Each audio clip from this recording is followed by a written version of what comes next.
Martes, 10:30 de la noche, 30 de octubre de 2012.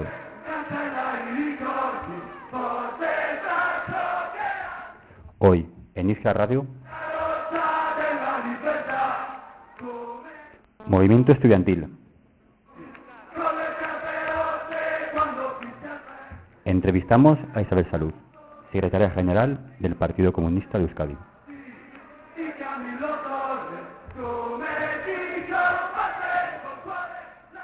50 años de la crisis de los misiles de Cuba.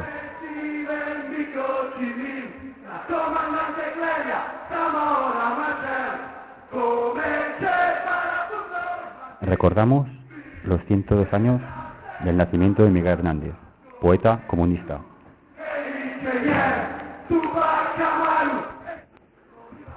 Comienza Iskra Radio.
¿Y qué es Iskra Radio? Bueno, pues Iskra Radio es el nuevo programa de la Juventud Comunista en Aragón. Y el objetivo de esta no es más que informar a los jóvenes militantes y simpatizantes comunistas sobre la actualidad y sobre los temas que pueden interesar. Y bueno, vamos a empezar presentando, aparte del programa, también las formas de comunicación con el programa. Tenemos un Twitter, tenemos a un compa siguiendo el Twitter, luego pues podéis interactuar con él. También tenemos Facebook, los dos nombres son Iskra Radio, tan sencillo como buscar Iskra Radio, tanto en Twitter como en Facebook, y lo encontraréis fácilmente. Hay una dirección, un blog, tenemos iskraradio.tk y un correo electrónico, iskraradio@juventudes.org. Si queréis colaborar con el programa, llamad al 976 52 56 45 y tal vez saques en antena. Y bueno, para empezar este programa hemos traído un tema bastante interesante y bastante de actualidad, que es el del movimiento estudiantil.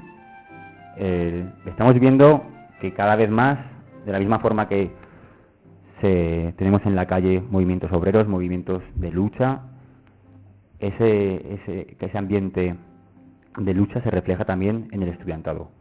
Y hemos traído un par de compas que nos van a hablar sobre lucha estudiantil. Tenemos por un lado a Yeray, del FES. Buenas y enhorabuena por el programa. Hombre, muchas gracias, Yeray.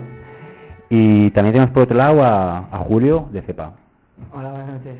Y bueno, qué mejor que presentar a estas organizaciones que ellos mismos. Así que va a empezar Yeray. Cuéntanos un poco qué es el FES.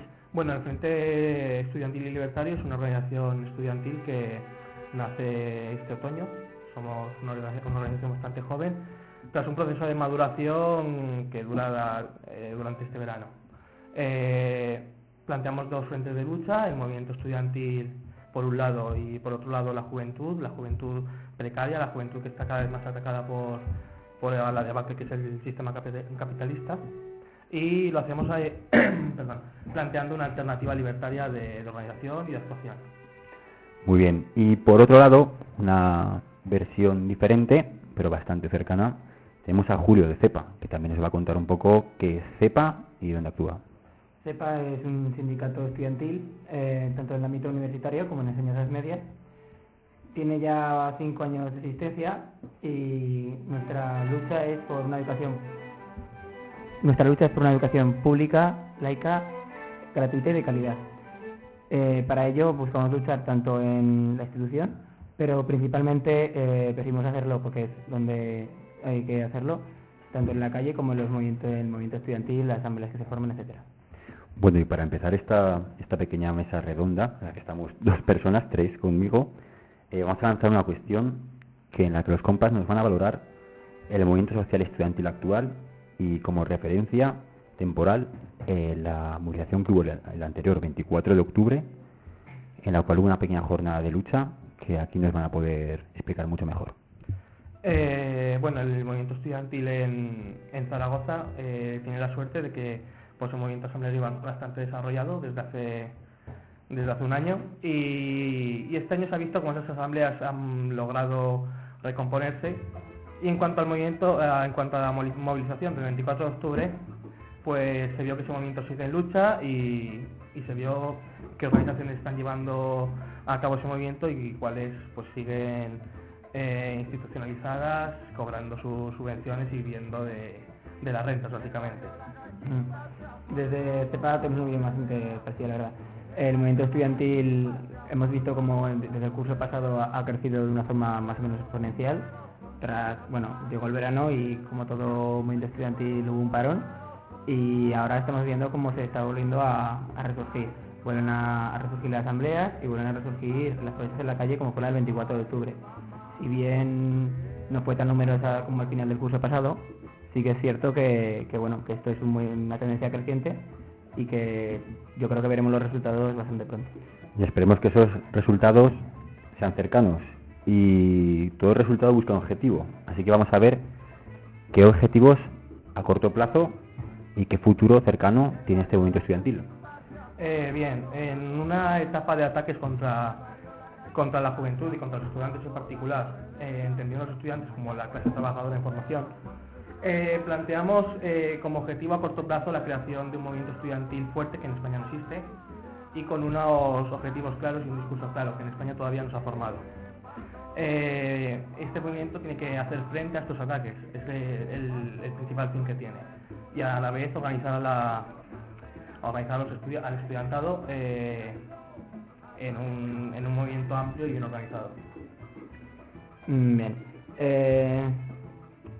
Nosotros creemos que el movimiento estudiantil, el fin a corto plazo entendiéndolo como este curso, debería buscar ser un movimiento estudiantil unitario a nivel, ya no solo a nivel autonómico, podemos decir, sino a nivel estatal.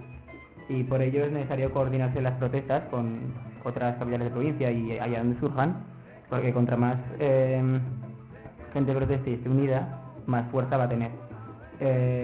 Para ello es necesario crear un frente que busque la unidad en torno a unas bases programáticas, podemos decir, y a ver, en eso estamos.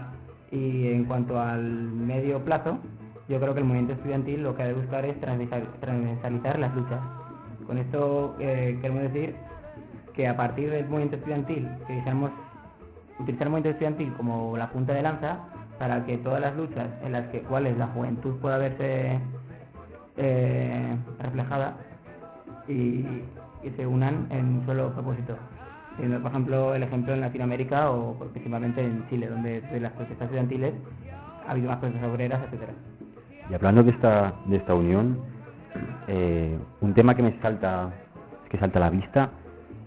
¿Hay a día de hoy unidad del movimiento anticapitalista, aunque sea como por ejemplo vosotros, de diferentes versiones de combatir el capitalismo? ¿A día de hoy se puede encontrar una unión dentro del estudiantado en esta lucha? Considero que no. No existe una unión del estudiantado a nivel español, cosa que por ejemplo sí que existe en Chile, donde incluso la derecha participa dentro de la Federación de Estudiantes. Pero si no existe esa unión es porque tampoco existen unas estructuras amplias que permitan esa unión de distintas corrientes, como podemos ver en Chile, donde comunistas junto a libertarios, junto a autónomos, comparten una misma estructura dentro de la cual luchan. ¿Cuál sería esa estructura? ¿Qué ejemplo crees que podría ser? Yo pienso que esa estructura se puede generar a través del trabajo dentro de las asambleas de base que están creciendo y su organización a mayores niveles. Julio, ¿cómo ves este tema del asamblearismo? Es cierto que las asambleas históricamente es un hecho que han sido la forma mayor de aglutinar a la gente en torno a objetivos comunes. Entonces, a partir de ahí, creemos que las luchas que pueden tener las asambleas han de unirse y organizarse. Por ejemplo, aquí en la Universidad de Zaragoza, la Universidad de la República de Aragón, sí que está organizada por centros, en aquellos donde haya, pero luego sí que estamos faltos de una unión a nivel estatal.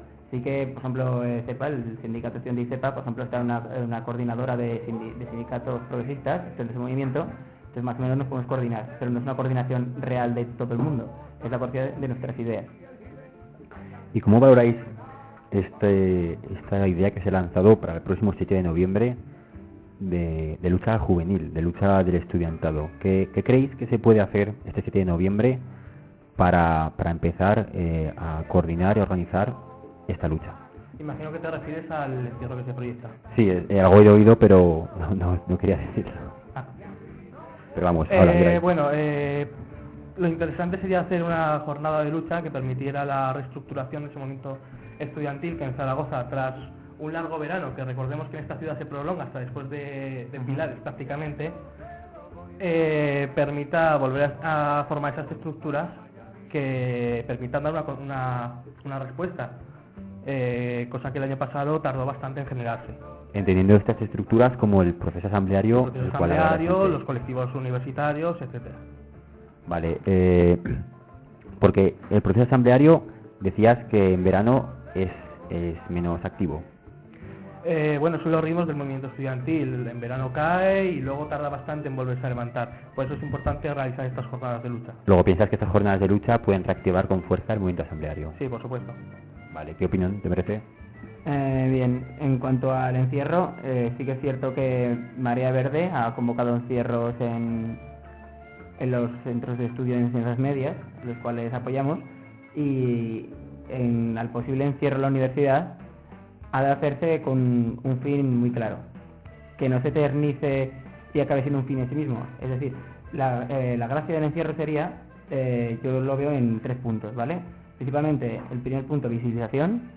Hay que recordar que el anterior encierro del año pasado sirvió para aumentar la cantidad de gente que participa de las asambleas, lo cual es muy útil. Una coordinación interna de cara a posibles movilizaciones y la huelga. Y por último, crear más apoyo, hacer que la gente vuelva a interesarse más por la asamblea y crear músculo de cara a lo que se nos viene el día 14. Hablabas de crear apoyo, crear músculo y todo esto directo hacia el día 14. El día 14 tenemos una huelga general y bueno, la huelga general es de los trabajadores, pero obviamente el estudiantado tiene un papel muy importante. ¿Qué podemos decir a todos estos estudiantes que el día 14 quieran organizarse y luchar? Que aun no siendo trabajadores, tienen su lugar en la huelga general. Geray, ¿qué lugar de lucha podrían tener el día 14?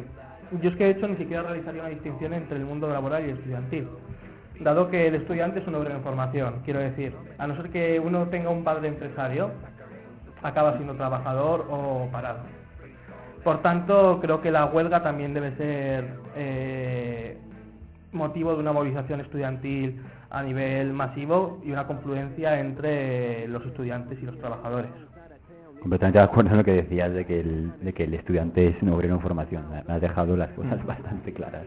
Julio, ¿quieres aportar algo? Bien, la huelga en sí, la huelga la realizan los trabajadores, obviamente. Pero ¿qué pasa? Que en nuestro país, la mayor parte de la gente, obviamente, como en todos los países, es gente propia de la clase trabajadora. Tanto los trabajadores como sus familias, que estén en formación o jubilados, por ejemplo. Entonces, yo creo que una huelga no se puede entender, separar el mundo laboral de todo lo que es la sociedad en sí. Por ejemplo, últimamente a veces se habla de huelga de consumo. Bien, eso siempre se ha hecho porque si consumes estás colaborando o bien con un empresario que se está coaccionando a sus trabajadores, o bien con una persona que no secunda la huelga, un esquirol. Entonces, claro, la huelga debe ser algo que aglutine a toda la población, a toda la sociedad. Y también buscando un espacio de lucha, un espacio donde poder coordinarse y organizarse. El día 14, ¿hay pensado algo en la universidad? ¿Hay pensado algún tipo de piquete o algún tipo de grupo que actúe? Bueno, en la universidad todavía se están desarrollando esta organización que va a permitir el apoyo a la huelga. No se sabe todavía si de forma de piquete o en forma de la paralización total de la universidad. Y Julio, ¿CEPA está preparando algo para el día 14? Sí, muy probablemente, pero nosotros desde CEPA no queremos hacer actos, digamos, en solitario y olvidándonos del resto de la gente. Nosotros nos organizamos dentro, pero nosotros lo que queremos hacer es que desde todas las asambleas se apoya la huelga y desde ahí, desde las bases, que es donde hay que estar, se decida qué es lo que hay que hacer. Entonces, hasta que todas las asambleas no hayamos decidido, que parecemos en ellas, qué es lo que vamos a hacer, por ahora dijamos que estamos en suspenso. Supongo que no habrá muchas diferencias con otras veces, pero vaya. Bueno, vamos a poner un poco más de chicha a esto y vamos a buscar el papel.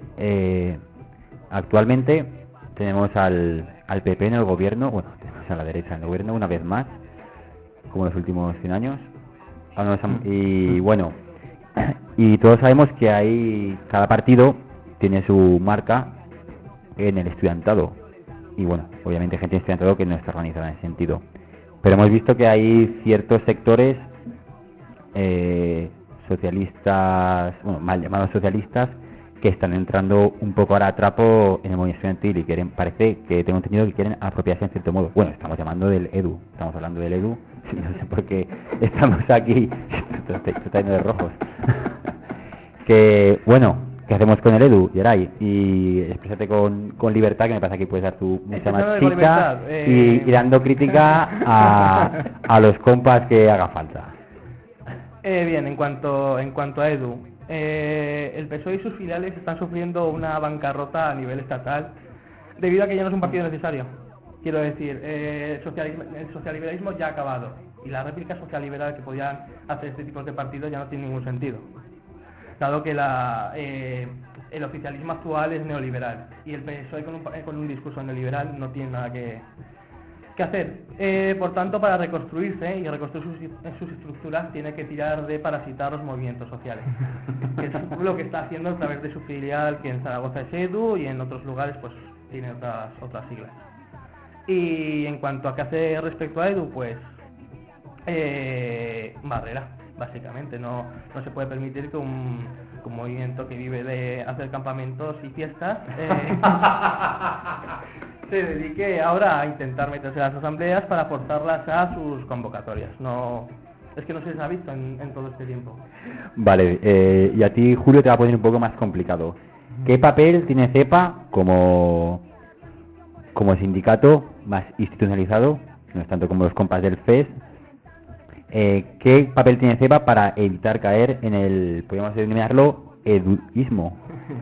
Bien, el tema de EDU es que llevan siendo un colectivo estudiantil, digamos, hegemónico en cuanto a la mal llamada educación universitaria durante mucho tiempo y no hemos visto que su trabajo haya servido para algo para el estudiantado, por ahora. Entonces, claro, CEPA, lo que nosotros no queremos utilizar las instituciones, no vivir en ellas, queremos trabajar de ellas, sacar de ellas la información y poder hacer lo que podamos. Sabemos que el papel de los estudiantes en las instituciones de la universidad, tanto en las juntas de facultad como en los claustros, siempre es muy minoritario, es para hacer bulto y quedar bien. Entonces nosotros lo que queremos hacer es trabajar en ellas para lo mínimo que se pueda conseguir y luego crítica interna, sacar información y todo depende de debates internos. Si algún día decidimos que hay que seguir de ahí porque realmente vemos que no tiene un futuro, pues nos saldremos, no queremos apegarnos a ello. Muy bien, o sea, observando CEPA como una herramienta. Sí. Vale, entendido. Y bueno, hablando ya, vamos a ir poco a poco cerrando ya este tema, una pequeña crítica interna, si es que hace falta. ¿Cómo veis el movimiento estudiantil en torno a un punto de vista más crítico? ¿Creéis que el movimiento estudiantil podría ser más fuerte o no? ¿Y por qué? Yo creo que podría serlo perfectamente. En otros países el movimiento estudiantil es un movimiento social más a tener en cuenta. La cuestión es que durante mucho tiempo en España hemos vivido pues de sindicatos como EDU, que se han dedicado a monopolizar luchas y después a venderlas,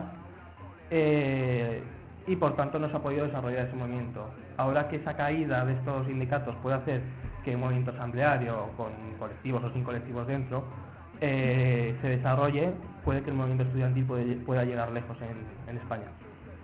Y Julio, a ti te voy a poner un punto más, que es, aparte de hacer una pequeña crítica, si crees que el movimiento asambleario puede ir a más o no, si los sindicatos institucionalizados pueden ir a más o no, y evitando caer en el capitalismo. Bien, yo sí que creo que el movimiento solidario puede crecer, más que nada, tenemos, para empezar, hay dos razones. La primera, vemos que en otros países lo ha hecho, y ha sido fuerte e incluso hegemónico. Y la segunda, en la Universidad de Zaragoza, no sé, creo que hay en torno a 30.000 estudiantes, y por el movimiento asambleario ni de lejos llega a esos números, es decir, por capacidad se podría. Y en torno a la segunda pregunta... La segunda pregunta tiraba más en torno a CEPA, en torno a los sindicatos institucionalizados. Que evitemos, ¿cómo evitar que se compren, que se corrompan? Para empezar, no creo que CEPA sea un sindicato institucionalizado, sino que trabaja en la institución. Vale, buena aclaración. Sí. Para evitarlo es muy fácil. El problema que tienen otros sindicatos es que no se apegan a las bases. Van a sus reuniones con el alto cargo X de la universidad o con quien sea y no hacen nada. Para ver las críticas también podemos verlas desde fuera. Entonces lo que hay que hacer es estar en las bases, como he dicho ya antes, y ahí se crítica, autocrítica interna fuerte siempre. Entonces, en cuanto veamos que, hostia, nos está pasando esto, pues hace un debate interno, se dice, se corta. ¿Cómo hay que cortarlo? ¿Lo podemos hacer sin salir? Vale, si no, fuera, y ya está. Muy bien, pues bueno, vamos a despedirnos ya de este pequeño tema, agradeciendo por supuesto a Yeray su clara y meridiana visión de la realidad, que nos ha enriquecido mucho, y también a Julio lo que ha aportado. Estaría bien, a lo mejor si algún compa quiere unirse a este tema, que por ejemplo Yeray, que tiene que irse, me tiene que pillar ya, pues vale, iba a invitar a que se quede el resto del programa si quiere intervenir, pero si tiene que irse no pasa nada, es una hora ya un poco indecente. Así que Julio, si te quieres quedar, Va, un ratito, vale, un ratico más. Y bueno, vamos a dejar con un tema vinculado con el estudiantado, el futuro, que es de Porretas. Fidel, si quieres decir algo sobre el grupo Porretas, pues voy a decirlo, que a mí me gusta mucho. Es un grupo que adelante también me encanta. De aquí un recuerdo a Robert, uno de los cracks de este grupo, cantante y guitarrista, que murió en agosto de 2011. Y bueno, este tema se llama Jodido Futuro, de los Porretas, y bueno, escuchar la letra y tiene cierta vinculación. Venga.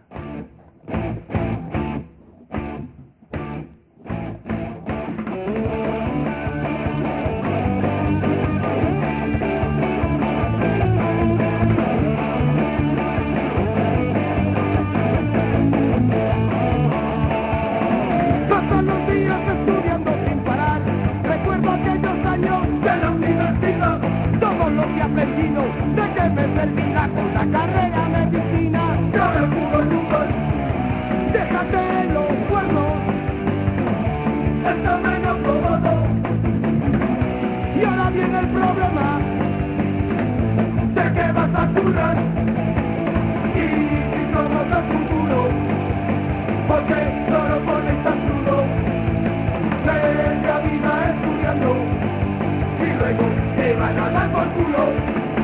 Violín, violín, violín, violín, violín, violín, violín.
Bueno, y después del tema de porretas, y después ha despedido a Geray, que ha hablado muy bien, por cierto, tenemos a la espera a Isabel Salud. Isabel Salud es una compañera del Partido Comunista, una camarada del Partido Comunista de Euskadi. Fue número 1 en las listas de Ezker Anitza, la marca de Izquierda Unida, en el País Vasco. Estuvo en la provincia de Álava, número 1, estuvo cerca de ser elegida miembro del Parlamento Vasco. Y bueno, tenemos el placer de poder hablar con ella, se ha ofrecido muy voluntariamente, bastante amable la mujer, y estamos muy contentos de tenerla aquí. Y mientras preparamos la entrevista, os vamos a dejar con unos breves conceptos. Uy, ¿ese es el reloj? Qué profesional, son las 11. Vale. Pues vamos a dejar con un breve concepto de economía marxista. ¿Está por ahí el concepto, Fidel? Fidel pone cara de sorpresa. Por aquí andará, seguramente. Vale, pues vamos a dejar con algo de economía para que os forméis sobre la plusvalía, que nos ha dejado el compa Rubén y nos la ha grabado Richie. Adelante. Economía marxista. Plusvalía. Así se denomina a la parte de la producción de los trabajadores que se convierte en beneficio empresarial. Dicho en otras palabras, la parte de la producción de un trabajador que éste no cobra, porque se la queda el empresario. Pongamos un ejemplo.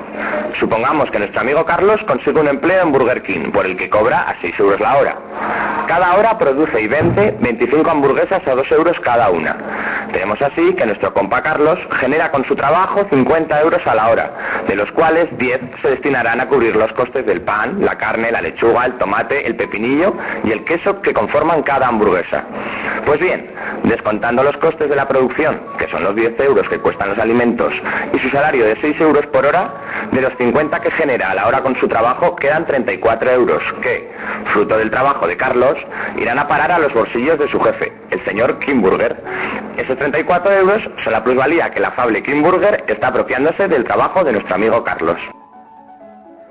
Bueno, pues después de este breve concepto, tenemos aquí a Isabel. Isabel, ¿me oyes? Hola, Isabel. Hola. Hola, te oigo un poquito bajito. ¿Puedes subir, Fidel, un poco? Sí. ¿Sí? Hola. Hola. Hola, Isabel, ¿qué tal? Buenas noches. Y muchas gracias por venir. Bueno, decíamos que hablábamos con Isabel Salud. Y teníamos un par de cuestiones que queríamos preguntarte, Isabel. ¿Te parece? Muy bien. Vale. La primera pregunta... A ver, tenemos un pequeño problema rudimentario con La primera pregunta, Isabel, versa sobre el nacionalismo vasco. Hablando sobre la cuestión nacionalista y en relación a la irrupción de EH Bildu, nos gustaría que nos dieras tu punto de opinión sobre hasta qué punto una fuerza nacionalista puede ser de izquierdas. Bueno, este es un debate muy complejo, ¿no? Que requeriría horas, ¿no? Es un debate profundo, ¿no? Y bueno, igual 4 ideas, ¿no? Comentaría. La primera es que no es lo mismo ser nacionalista que ser independentista, ¿eh? En segundo lugar, decir que el nacionalismo tiene un carácter, también el nacionalismo español, ¿eh? Tiene un carácter excluyente y es de identidad uniformadora, ¿no?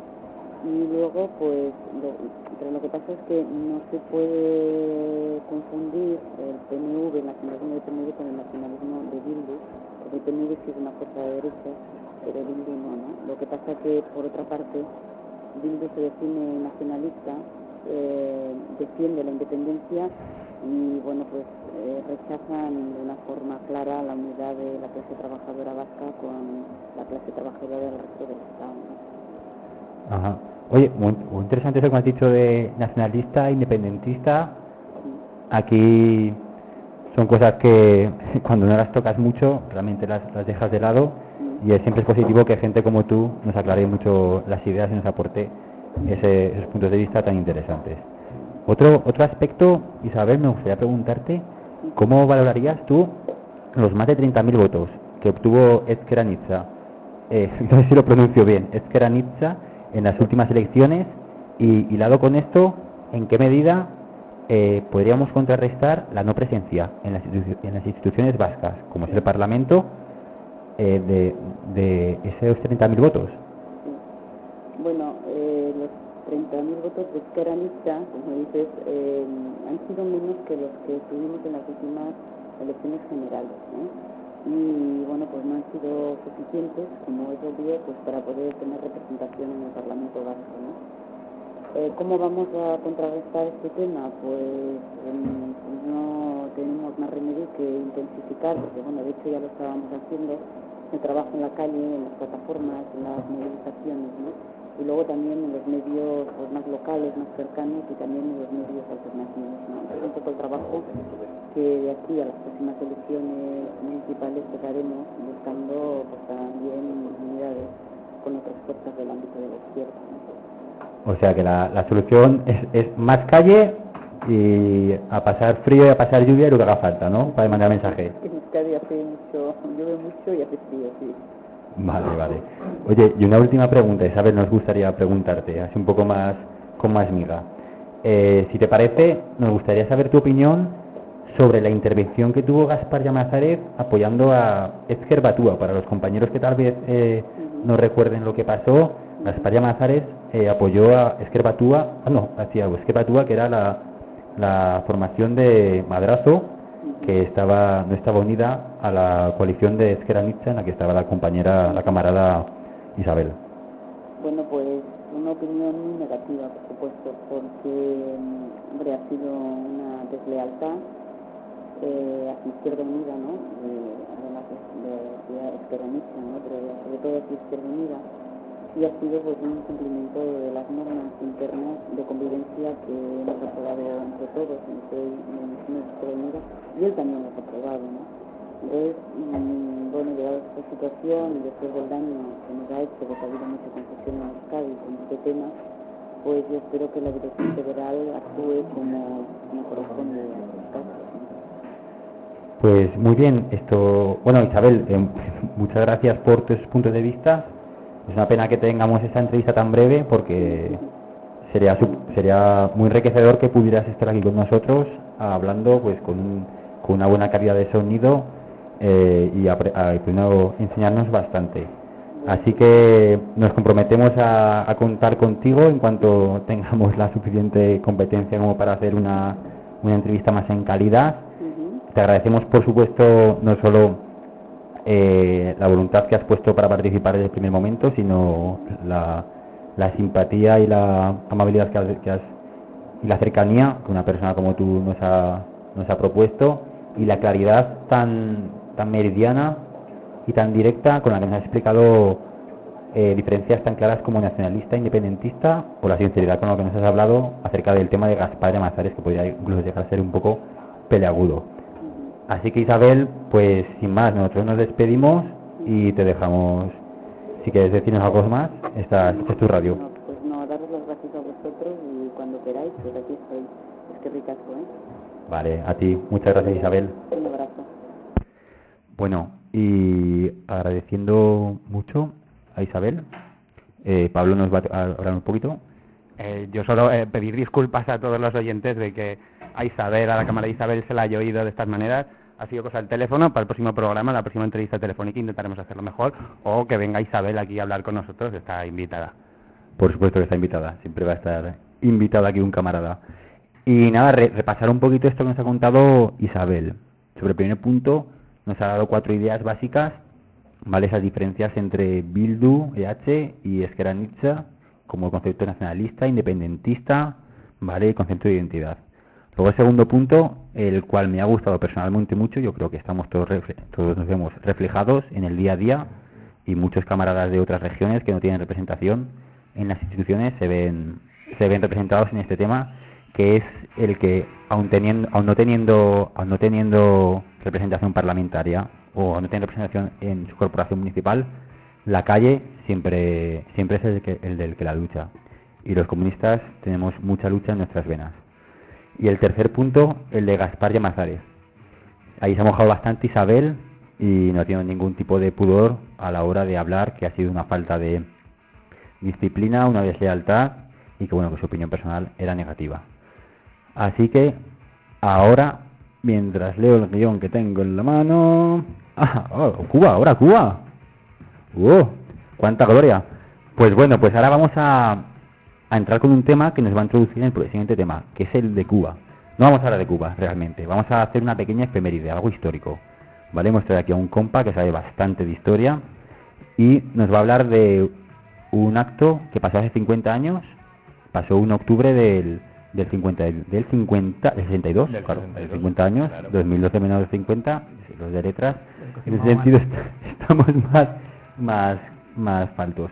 Entonces, si quieres, Arturo, haz una breve introducción, ponemos el tema y le damos con fondo.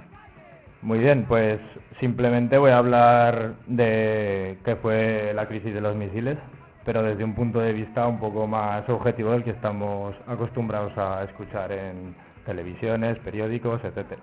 Vale, pues Fidel, le metes caña al siguiente tema, preséntalo, estaría bien para que los compañeros, los camaradas, porque digo siempre compañeros, bueno, da igual, sepan de qué vamos a hablar y adelante.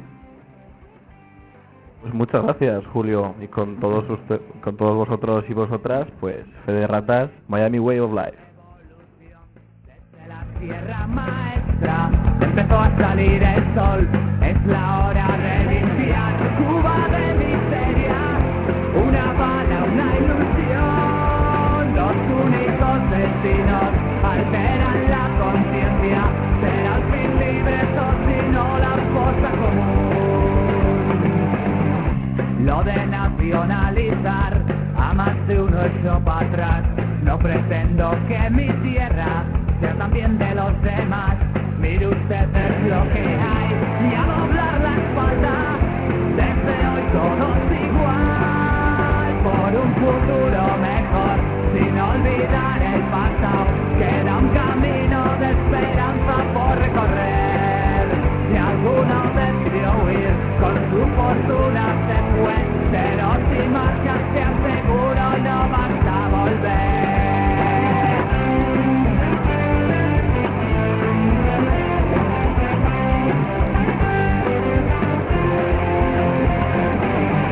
En el exilio vergonzoso del Miami Way of Life vive toda la gente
revolucionario quien no tenga sangre revolucionaria, quien no tenga una mente que se adapte a la idea de una revolución, quien no tenga un corazón que se adapte al esfuerzo y al heroísmo de una revolución, no los queremos, no los necesitamos. 50 años de la crisis de los misiles de Cuba. ¿Y qué fue la crisis de los misiles de Cuba, Arturo? Pues fue uno de los sucesos más importantes de la Guerra Fría. Pero vamos, yo lo que todos más o menos conocemos que fue la crisis de los misiles, nos lo han contado muchas veces, hay muchas películas. Pero han contado... ¿Quién ha contado la historia? Pues lo han contado los que tienen el monopolio de la información y y la hegemonía cultural hoy en día, que es pues eso, Hollywood, como dice Julio, y pues todos los medios de comunicación. Entonces, la versión que vas a contar tú supongo que será la de Hollywood. No va a ser la de Hollywood, pero bueno. Será la de... Yo tengo una amiga que se llama Joanny Sánchez, que tiene muy buenas versiones. ¿Es esa versión, la de Joanny? No, ¿Cuál? todo ¿Cuál lo va a ser? contrario. Nuestra versión va a estar basada en los hechos que realmente sucedieron y no en los que se han inventado para un poco legitimarse en lo que pasó, ¿no? Los Estados Unidos sobre todo y por extensión la Europa occidental. ¿Y cómo comienza esta crisis de los misiles? ¿A qué punto, cómo empieza el que una potencia mundial como es la Unión Soviética ponga los misiles en una isla tan pequeña? Pues bueno, tendríamos que retroceder primero un poco en el tiempo. Bueno, antes, para empezar, me gustaría que conociese todo el mundo cómo se llama a esta crisis en los otros países, porque nosotros estamos acostumbrados a escuchar la crisis de los misiles, pero realmente en Cuba, por ejemplo, se le conoce como la crisis de octubre, o en la URSS, en Rusia ahora, se le conoce como la crisis del Caribe. Eso me gustaría, para que no hablar un poco con propiedad y saber más o menos cómo se le denomina a este suceso. Entonces, tendríamos que hablar ahora de 50 años de la crisis de... Bueno, de la crisis del Caribe. Muy bien. En fin, empezamos. Bueno, los precedentes están claros. 1 de enero de 1959 triunfa la Revolución Cubana. Fidel llega a La Habana, sabemos lo que pasa. Pero Y- esa... Bueno, sí. Los Estados Unidos en un principio apoyan este nuevo gobierno que se forma un gobierno moderado con ministros pues liberales, por decirlo de una forma, anti-Batista. La primera revolución que hubo en Cuba no fue comunista. No, para nada. O sea, los integrantes de la guerrilla, muchísimos eran comunistas, por supuesto el Che Guevara, Raúl Castro, Fidel Castro, Camilo Cienfuegos, pero la revolución cuando triunfa no pretende instaurar el socialismo, ni el comunismo, ni nada parecido. O sea, es una revolución nacionalista, por decirlo de alguna manera, que pretende que Cuba se aleje de las injerencias de Estados Unidos. Entonces, esto ahora nos parece extraño, ¿verdad? Porque estamos acostumbrados a la Cuba socialista, a la Cuba de la revolución, pero vamos, en un principio es un gobierno moderado que no comete grandes reformas, pero ahí es cuando empieza a desplegarse el programa revolucionario que sobre todo apoya a Fidel Castro, que es el jefe de las Fuerzas Armadas, todavía no es presidente ni ministro. Su programa habla de reforma agraria, de cosas que llamaríamos anticapitalistas. En ese momento el jefe del gabinete estadounidense, que es Eisenhower, general de la Segunda Guerra Mundial, no olvidemos que todas las guerras crean generales y los generales se cobran las victorias. Como bien dijo Robespierre, de Napoleón. Napoleón, así es. Sí, pues Robespierre, Robespierre dijo eso en la Revolución Francesa y luego más tarde vendría Napoleón a confirmarlo. Así es. En este momento Eisenhower empieza a hacer unas medidas contrarias a los intereses cubanos, que es, por ejemplo, dejar de comprar la caña de azúcar a Cuba, que por aquel entonces es casi la única exportación que tiene la isla. Recordamos que la caña de azúcar era desde el siglo XIX, bueno, el siglo XVIII, el monocultivo por excelencia en todo el Caribe. De hecho, Galeano, el uruguayo, el genial escritor uruguayo que escribió las venas abiertas de América Latina, el segundo capítulo lo llama El Rey Azúcar y solo habla de las barbaridades que hicieron los ingleses y compañía con ¿cómo? And Company. And Company, la Fruit Company, En este caso sí. en el Caribe. Perdón, Arturo, estaba liando. Sigamos. Bien, deja de comprar azúcar a Cuba y deja de vender petróleo a Cuba. Eso deja la isla prácticamente paralizada y obliga al gobierno a buscar un nuevo socio económico. Ese socio económico, sabemos quién será, fue la Unión Soviética. Entonces supongo que aquí es cuando empieza a cambiar esta tendencia ideológica de la isla. Así es. O sea, Cuba consigue una balanza de comercio muy beneficiosa con la Unión Soviética, que se mantendrá hasta la caída de la URSS, y que en fin, que acercará a Cuba a la Unión Soviética, y no solo a la Unión Soviética, sino a los ideales comunistas y socialistas que tanto Fidel Castro como toda su cuadrilla los pondrán en práctica durante, bueno, hasta hoy, y con mucho acierto. Pues yo leo mucho El País y no dice lo mismo. Es que sabes quién es la reportera del País, ¿no? En Cuba. Y que el 57% del capital social, o sea, la propiedad del país, la tiene una empresa americana de información. Liberty, no sé exactamente, pero es Liberty algo, sí. ¿Pero de qué dice? El País, el 57% es una empresa que está en bolsa. ¿Es una empresa? Pensaba que era un medio de comunicación que era informal. No. Medios de comunicación es que esas empresas, y poco más. Bueno, vamos a seguir. Ante esta actitud de los norteamericanos, el gobierno cubano emprende una serie de reformas, sobre todo la más conocida, la reforma agraria, que acaba nacionalizando el 80% de las mejores tierras de la isla, que, por supuesto, no eran de cubanos, ni mucho menos, eran de propietarios estadounidenses, entre ellos la United Fruit Company. Hay un discurso muy famoso de Fidel que habla, o sea, bueno, no es un discurso, es un discurso que llevamos buscando bastante tiempo. Sí, y que no hemos encontrado. Pero bueno, se nacionaliza la United Fruit Company y un montón de empresas norteamericanas, y en ese momento es cuando Eisenhower y su gobierno decretan el famoso embargo a Cuba, que sigue hasta hoy. Y entonces digamos que empieza Estados Unidos con un ataque a Cuba, eligiendo primero el aspecto económico. ¿Pero ese aspecto económico triunfa o no? Mientras tiene como socio económico a la URSS y a los países del bloque oriental, ese bloque económico afecta, porque hay que tener en cuenta que Cuba es y era un país muy pequeño y con pocos recursos, al lado de una gran superpotencia con la cual de forma natural tienes que comerciar. O sea, eso le está evitando que le lleguen muchos productos de primera necesidad. Esto se va supliendo con el apoyo de la Unión Soviética. Entonces, podemos decir que la acción de Estados Unidos en aislar económicamente a Cuba, lo que hizo es crear una Cuba comunista. Así es. Vaya, qué habilidad, ¿no? Pues sí, la verdad que el gobierno de Eisenhower no estuvo muy acertado y aún sigue teniendo sus duras críticas por ello. Pero no solo fue un embargo económico, sino que a partir de este momento Estados Unidos empieza una ofensiva total hacia Cuba, hacia la Cuba revolucionaria. Empiezan atentados terroristas en la isla, que no se sabe de dónde salen, bueno, sí que se sabe. Empiezan sabotajes... Al-Qaeda. Sí, la CIA más bien.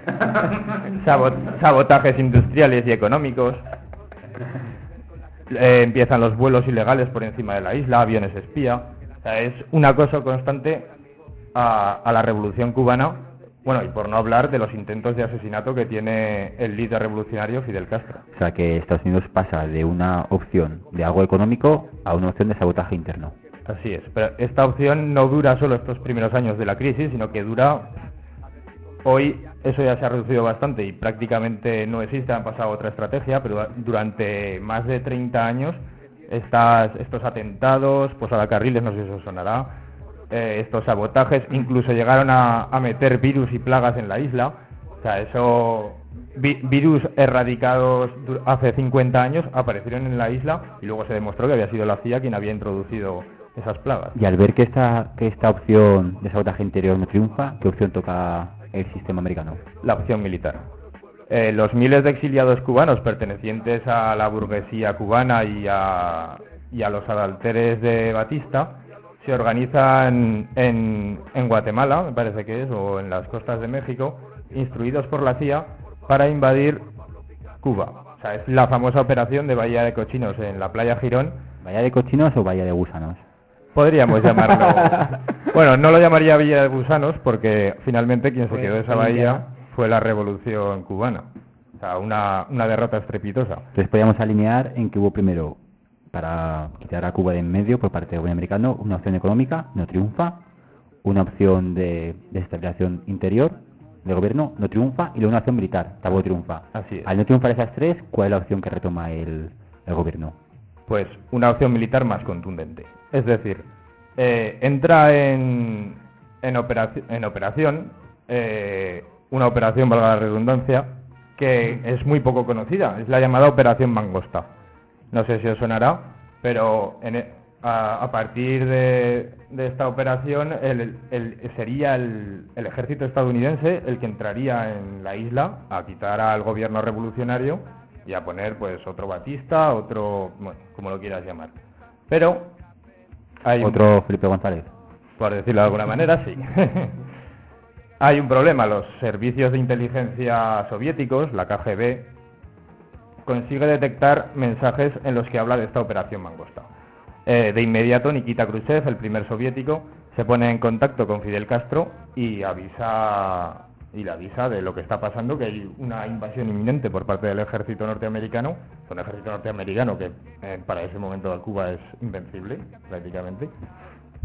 Y en ese momento Khrushchev le hace una oferta que no podría rechazar, una oferta a Fidel que consistía en la instalación de bases militares con misiles balísticos, con cabezas nucleares, aparte de bombarderos y una división de infantería mecanizada en la isla para proteger Cuba y para lo que se nos repite continuamente, que la Unión Soviética tuviese alcance a Washington y Nueva York y las grandes ciudades norteamericanas con cabezas nucleares, al igual que Estados Unidos ya tenía en la Unión Soviética desde la frontera turco-soviética y desde la Alemania Federal. O sea que Estados Unidos se estaba quejando de algo que él llevaba haciendo durante años. Así es. Vale. Ya me queda todo un poco más claro sobre esto de Bahía de Cochino, los 50 años de la crisis del Caribe, de la crisis de octubre o de la crisis de los misiles. Y para cerrar, Arturo, estaría bien que hicieras una pequeña conclusión. Pues bien, hombre, la conclusión que se puede sacar de este tema es que nunca nos podemos creer la versión oficial de los hechos, siempre tenemos que contrastar la información. O sea, yo lo que he dicho al principio, siempre nos han hablado de la buena gestión de Kennedy, que consiguió salvar la Tercera Guerra Mundial, por así decirlo, pero bueno, o sea, es que ni mucho más lejos. Todos sabemos cómo sucedió, pues, que llegaron los barcos, hubo un bloqueo naval, al final hubo una llamada de Khrushchev en el último segundo, pero bueno, estos son sucesos que son, por decirlo de alguna forma, nimios. O sea, lo importante es lo que iba detrás, los misiles nucleares apuntando a la URSS, la isla bloqueada, o sea, eso apenas se cuenta y yo creo que para entender la historia de verdad hay que conocer todos los hechos. Pues perfecto, a mí estos hechos me han quedado bastante claros. Y agradecemos mucho, Arturo, esto que nos has contado, y te vamos a pedir que te quedes un poquito ahora porque estamos hablando de efemérides, estamos hablando un poco de historia. Y nos gustaría mucho recordar con bastante fuerza algo que pasó hace 102 años. Pero antes vamos a hablar de unas pequeñas convocatorias.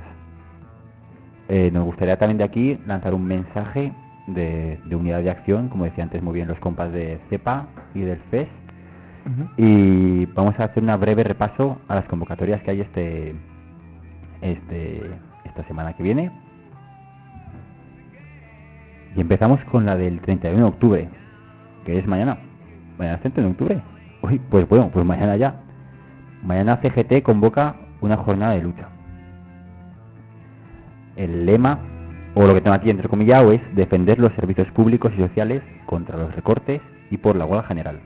Como todos sabemos, CGT tenía convocado una huelga general y la ha pasado al 14 de noviembre, cosa que es de loar y agradecer, ya que hace una apuesta clara por la unidad de lucha.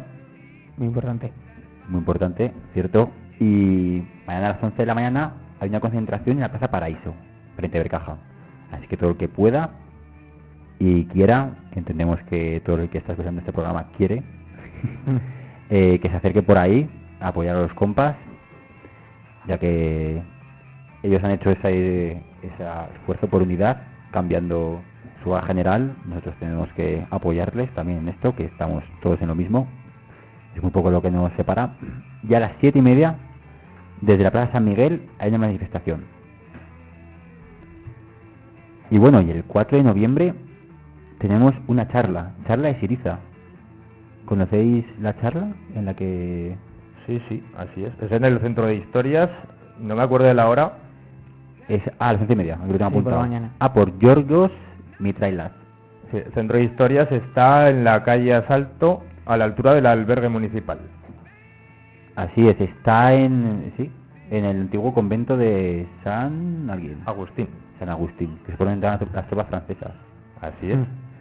Y bueno, y el 7 de noviembre la jornada de lucha. Julio, aquí tienes que hablar tú. ¿Qué es el 7 de noviembre? Bien, el 7 de noviembre a nivel estatal sí que se había convocado, se quiere buscar convocar, veremos en dónde puede salir, una jornada de huelga de 48 horas. Pero claro, viendo las fuerzas y queriendo unirnos, lo mismo de antes, la unidad de acción, con las acciones que está planteando Marea Verde, es muy probable, una vez que se decida en las asambleas, que es donde se tiene que decidir también, que haya un encierro también en la universidad. O sea que estamos recuperando esta idea de hacer encierros, hacer actos fuertes de todo el movimiento estudiantil para relanzar el movimiento asambleario que dé lugar a una lucha organizada, ¿no? Creo. Sí. Muy bien. Y bueno, después de esas 48 horas, tanto el 7 como el 8, el 9 de noviembre tenemos a las 7 de la tarde en Gran Vía, al principio un acto central de la UJC, ¿vale? De cara a la huelga general. Ahí haremos una performance, pero no les vamos a contar más, porque queremos que nos escuchéis el martes que viene, que tenemos también programa, ¿no? Sí. El martes que viene, cuya temática, el programa no será de movimiento estudiantil, será de la huelga general, de que va a ser si no.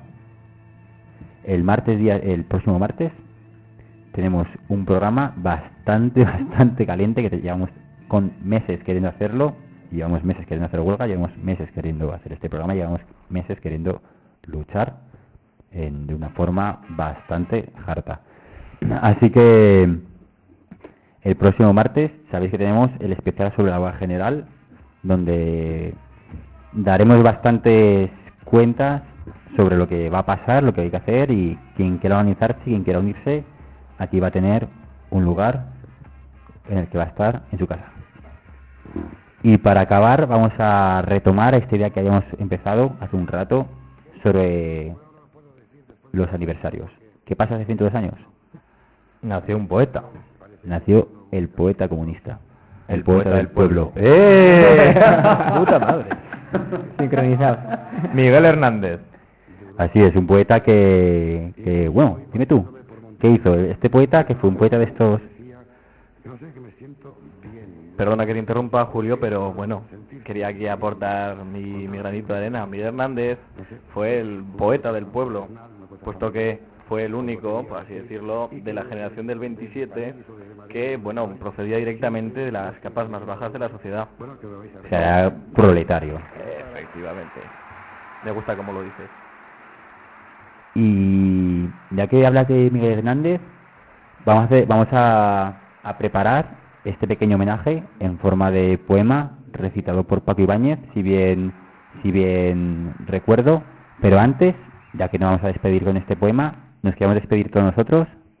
En primer lugar, despedirme yo.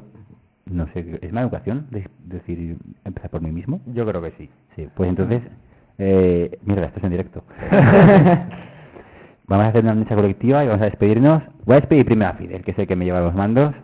Me parece que, Fidel, muchas gracias, tío. Nada, a todos vosotros y vosotras, y a ti. Y le da bastante guerra esta semana, toda última hora, prisa, pero el tío ha respondido bastante bien. Gracias a Pablo, que ha estado con el Twitter. Ha habido mucho jaleo hoy por Twitter, así que para el próximo programa pues lo pensaremos de otra manera, haremos un hashtag o algo, ya os lo comunicaremos. Y también deciros que lo hemos estado grabando el programa y lo subiremos a internet para aquellos que hayáis llegado tarde, pues lo podéis escuchar entero o lo volváis a escuchar por os ha cantado, esperamos, y esas cosas. Así es. Y bueno, agradecer a Yeray, sobre todo, que no está aquí, se ha tenido que ir corriendo, que es de compañero del CES, que un movimiento libertario muy interesante, la verdad, y Yeray ha dado unas explicaciones perfectas, A mí me ha encantado cómo he hablado, con qué facilidad, sin tener ni papel, nada preparado. Yo aquí tengo 5 papeles delante. Llevo una semana preparando el programa y él sin nada, aquí a pelo, ha hablado perfectamente. Un saludo desde aquí, Eray, si me escuchas bien, y si no, pues cuando te vea te daré un abrazo, y este es tu casa también. Y por otro lado, Arturo, que es el que nos ha hablado de la crisis de misiles, y nos habla un poquito del poeta comunista, Miguel Hernández. Arturo, gracias por venir. A vosotros, a ver si puedo volver otra vez. Agradecer también a Julio, de CEPA. Muchas gracias a vosotros también. Y agradecer a Isabel, sobre todo, a Isabel Salud, que nos ha echado una mano bastante grande, y la mujer realmente es bastante simpática, la verdad. Yo me he quedado gratamente sorprendido y lucharemos por tenerla aquí de nuevo. No creo que ella ponga ninguna barrera. Esperemos que la tecnología nos ayude esta vez. Seremos más competentes. Y bueno, y despedirme yo. Agradeceros a todos los que os habéis escuchado este apoyo en forma de tan sencillo como poner el 102.80 a estas horas o clicar en el programa que vamos a colgar en el podcast. Algo tan sencillo como eso para nosotros es el motivo de estar aquí. Vamos a dejar vamos a dejar un recuerdo. Antes de recordar a Miguel, vamos a recordar la página web en la que podéis escucharnos, iskraradio.tk. Tan sencilla como eso. El programa de la Juventud Comunista en Aragón, ¿vale? La Juventud Comunista en Aragón, en aragón.org. Habla tú. La página web de la Juventud Comunista es aragón.juventudes.org. Así es. Y si no me quejo nada en el tintero, Fidel presenta ya al poeta Miguel Hernández. Yo ya me despido, me despido todos ya. Os dejamos con un poeta, Paco Ibáñez recitando a Miguel Hernández. Nos vemos el martes que viene a las 10:30. Y bueno, gracias.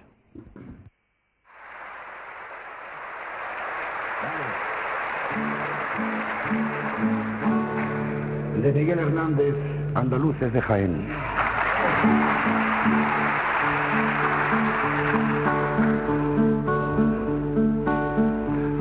Andaluces de Jaén, aceituneros altivos, decidme en el alma quién levantó los olivos. Andaluces de Jaén, andaluces de Jaén, no los levanto la nada, ni el dinero ni el señor, sino la tierra callada, el trabajo y el sudor, unidos al agua pura y a los planetas hundidos, los tres dieron la hermosura de los troncos retorcidos. Andaluces de Jaén, andaluces de Jaén, aceituneros altivos, decidme en el alma de quién son esos olivos. Andaluces de Jaén, andaluces de Jaén. Cuántos hilos de aceituna, los pies y las manos presos, sol a sol y luna a luna, pesan sobre vuestros huesos. Jaén, levántate brava sobre tus piedras lunares, no vayas a ser esclava con todos tus olivares. Andaluces de Jaén, andaluces de Jaén, aceituneros altivos, decidme en el alma de quién son esos olivos. Andaluces de Jaén, andaluces de Jaén.